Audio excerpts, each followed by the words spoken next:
네, 오늘 시장의 업종과 이슈에 대해서 알아보는 시간입니다. 결국엔 에디슨 모터스의 쌍용차 인수가 무산이 됐죠. 이와 관련해서 관련주도 급락을 하고 있는데 관련된 이슈 정리를 해보도록 하겠습니다. 와이즈경제연구소의 차영주 소장님 자리하셨습니다. 어서 오세요. 안녕하십니까? 네. 결국에는 이 새우가 고래를 품는 마법은 일어나지 않았습니다. 그래서 이제 쌍용차가 오늘 에디슨 모터스와의 투자 계약 해제 소식을 밝혔는데요. 이번 인수 과정 어떻게 됐었는지 자세히 좀 설명 먼저 부탁드릴게요. 예, 일단 뭐 그러니까 쌍용차가 이제 그 인수 과정에서 여러 가지 이제 뭐 그 원매자가 나타날 것인가 뭐 이런 얘기들이 있었죠. 몇몇 기업들이 나서긴 했었습니다만 가장 중요한 것은 쌍용차가 지금 전기차가 없어요. 네. 이제 미래에 대한 먹거리 이런 것들이 상당히 불투명하다 보니까 그리고 이제 부채가 많다 보니까 선뜻 누가 이제 나서지는 못하는 그런 상황이었습니다.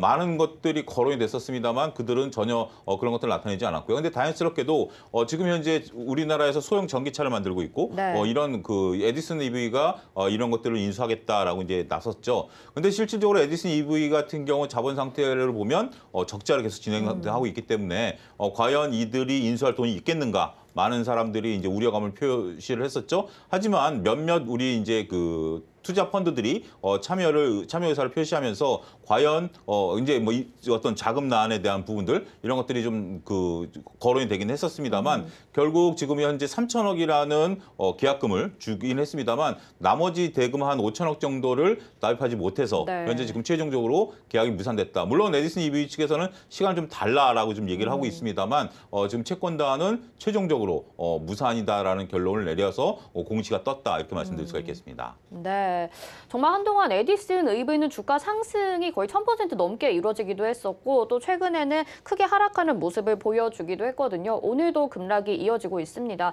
오늘 뭐 아침부터 방송 보니까 종목 상담으로 에디슨 EV를 보내주신 분들도 많으시더라고요.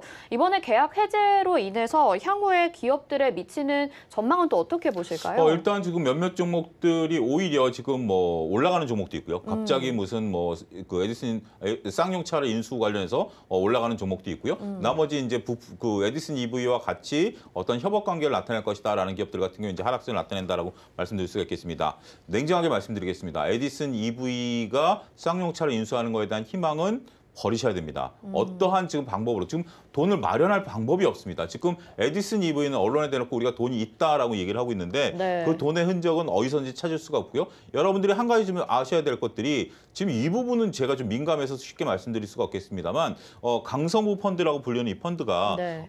처음에 이런 것을 참여하겠다라고 최근까지도 언론에 그런 것들이 거론이 됐어요. 근데 우리가 지금 일부 그러니까 조금 전에 한 12시부터 타진한 기사들을 여러분들이 보시면 이게 이제 처음에 참여 의사를 할 때는 얘네들이 참여한다고 했어요. 그러면 네. 계약서를 썼거든요. 계약서를 썼으니까 인도금을 계약금을 주고 이제 납입을 하죠.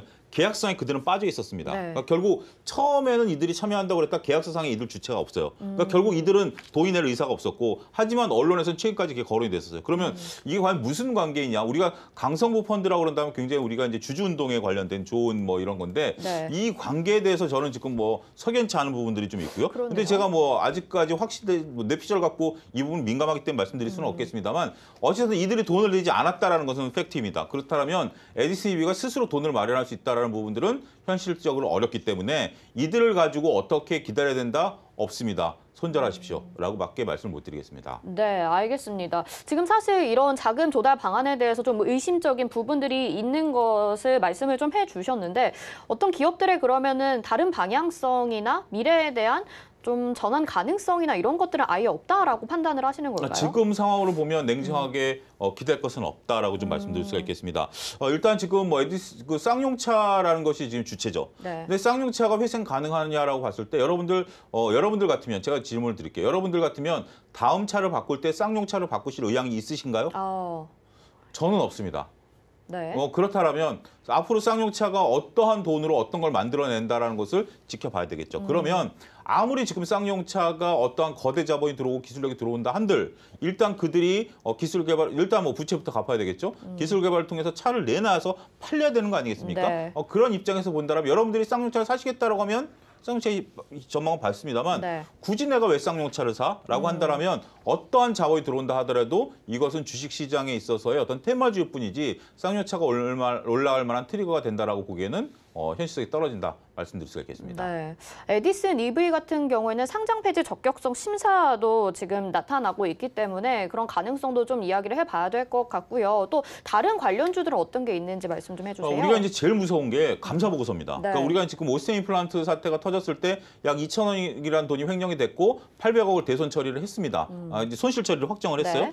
근데 이제 그것들에 대한 것들 때문에 상패가 지금 아직까지 최종 결론이 나지 않았습니다만 많은 분들이 걱정하는 게 얼마 전에 나온 감사 보고서가 이제 뭐 적정이 안 나오면 감사 보고서로 인해서 상패 사유가 되기 때문에 그걸 걱정을 했는데 다행히 또 감사 보고서는 파고를 하나 넘었어요. 그래서 이제 증선에서 결정을 내려야 되는데 네. 에디슨 EV 같은 경우 지금 현재 감사 보고서가 제출이 안 되고 있습니다. 그러니까 지금 제출 시간이 지났음에도 불구하고 이제 물론 지금 우리가 올해 같은 경우는 코로나 특례로 인해서 일주일 정도 연기를 좀 시켜줬는데 네. 그 상황에서 지금 감사 보고서가 만약에 안 나온다라든지 감사견이 적정이 나오지 않고 한정과 거절이 나온다. 이게 중요한 게 뭐냐면 지금 에디슨 EV 같은 경우 적자라는 것을 피할 수 없어요. 적자라고 해서 적정이 나타나는 게 그러니까 다른 의견이 나오는 게 아니라 네. 적자 기업이 내가 적자가 났다라고 해서 그 회계 처리를 제대로 하면 감사견 적정이 나옵니다. 근데 감사견이 부적절이라는 것은 우리가 외관법이라고 해서 상장사들이 받는 외부의 감사를 받아야 되는 것들인데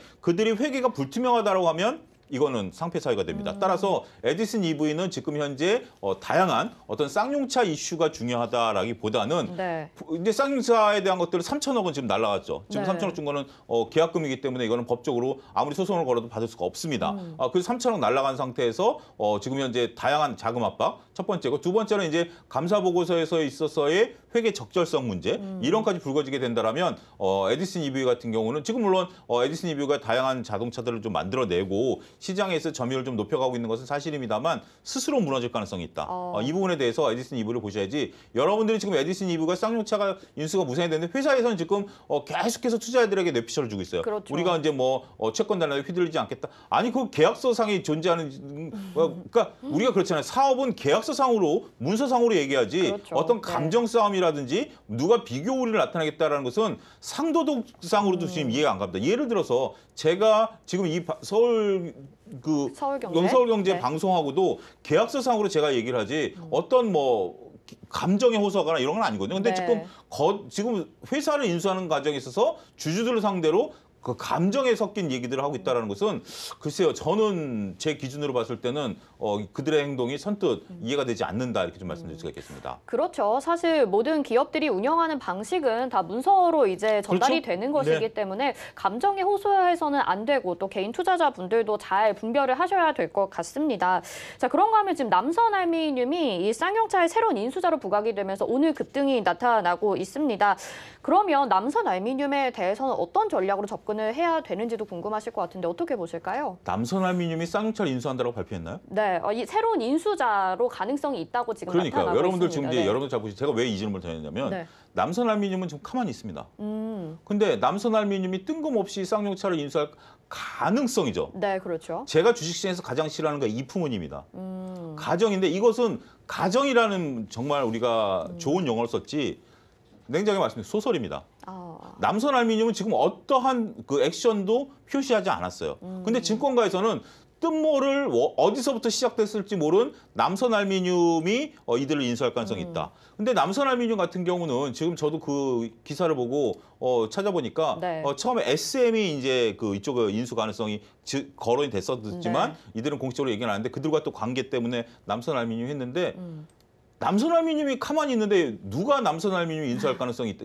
더군다나 남선알미늄이 뭐 검토를 해볼 수도 있겠죠. 하지만 지금 이제 무산이 됐죠. 네. 무산이 되면 채권단에서 재입찰 공시를 이제 때릴 겁니다. 어찌됐든 재입찰 공시 때리죠. 그렇죠. 재입찰 공시를 때리면 남선알미늄이 뭐 다양한 검토를 해보겠죠. 네. 자금이라든지 우리 그런 것들을 해보고 그다음에 입찰에 참여해서 받으면 남선알미늄이에요. 근데 지금은 여러분들 남선알미늄과 관련해서 이들이 인수할 가능성이 있다라는 것들에 대한 어떠한 정황적인 증거도 찾을 수가 없어요. 단지 한 가지 증권사의 찌라시가 돌면서 남선알미늄이 인수할 가능성이 있다. 네. 이 한 줄 외에는 어떠한 연관성, 제가 왜 이렇게 목소리를 좀 높이냐면 이런 거 지금 남선알미늄을 갖고 계신 분들은 모르겠습니다만 남선알미늄을 사서 여기서 수익을 보겠다라고 하시는 분들 보면 너무 제가 이렇게 해서는 안 된다라는 겁니다. 이거는 우리가 안랩도 그렇게 네. 주가가 올라갈 때 보면 외국인들이 산다, 안랩에 대한 전망은 밝다, 여러 가지 뇌피셜이 나왔습니다. 외국인들 팔고 도망가 버린 거 아니겠습니까? 그게 이 주식시장의 생리인데 여러분들이 남선알미 그럼 좋다 이거예요. 남선알미늄이 쌍용차를 인수할 돈이 있나요? 쌍용차를 인수해서 무슨 시너지 효과가 나죠? 쌍용차를 인수해서 비전이 뭐죠? 갖고 갈 경영 능력이 있나요? 여기에 대한 대답은 아무도 못해요. 단지 여러분들이 아무 생각 없이 흥분해서 남선알미늄 주가가 올라가니까 남선알미늄이 그들을 인수할 가능성이 있대더라. 라는 말도 안 되는 것에 여러분들의 소중한 자금. 여러분들 휴대폰 하나 바꿀 때 얼마나 고심하실까요? 저 이거 한 달 고민했습니다.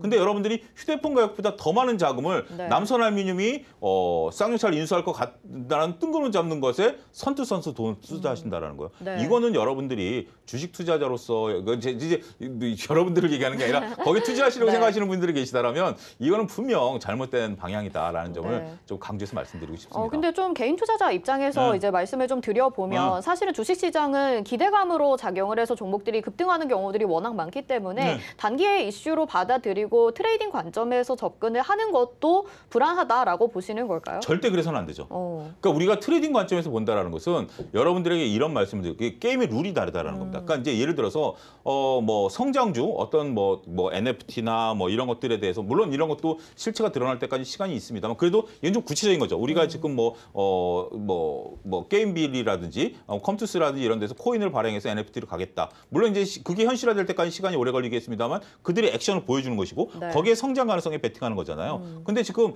남선알미늄은 아무것도 없어요. 허상에다 대고 투자하는 네. 겁니다. 허상에다 대고 우리가 정치 인물 테마주랑 똑같죠. 예를 들면 어떤 뭐 대선 유력 주자랑 대학 동문이래더라. 무슨 관계가 있죠? 그리고 관계가 뭐 없지만 급등을 하기도 하더라고요. 성이 종친이래더라. 무슨 관계가 있죠? 그러게요. 그런 건 아무런 관계가 없다. 그런 주식들이 결국은 어떻게 됐나요? 급등했다 급락을, 제자리로 네. 나왔죠. 그래서 그럼 이렇게 급등할 때 내가 따라서 팔고 나오면 되지. 급등할 때 여러분들이 고점에 팔 확률은 제가 볼 때는 99%가 없습니다. 우리가 그렇잖아요. 지나고 나면 거기서 여기서 사서 네. 여기서 팔았으면 내가 대박이 났을 텐데. 근데 항상 그거는 제가 주식시장에 30년 있었습니다만 지금도 그렇게 보면 여기서 샀으면 되는데 여기 30년 동안 한 번도 못 해봤습니다. 네. 그렇기 때문에 그걸 바라보신다면 제가 이 점을 조금 제 얘기가 불편하신 분들도 있고 특히 나는 상관없는데 왜 네가 소중한 시간에 그런 얘기를 하느냐라고 하시는 분들 분명 계시겠습니다만 이런 얘기들을 참고로 해서 그렇다면 네. 어떤 주식을 사야 되느냐?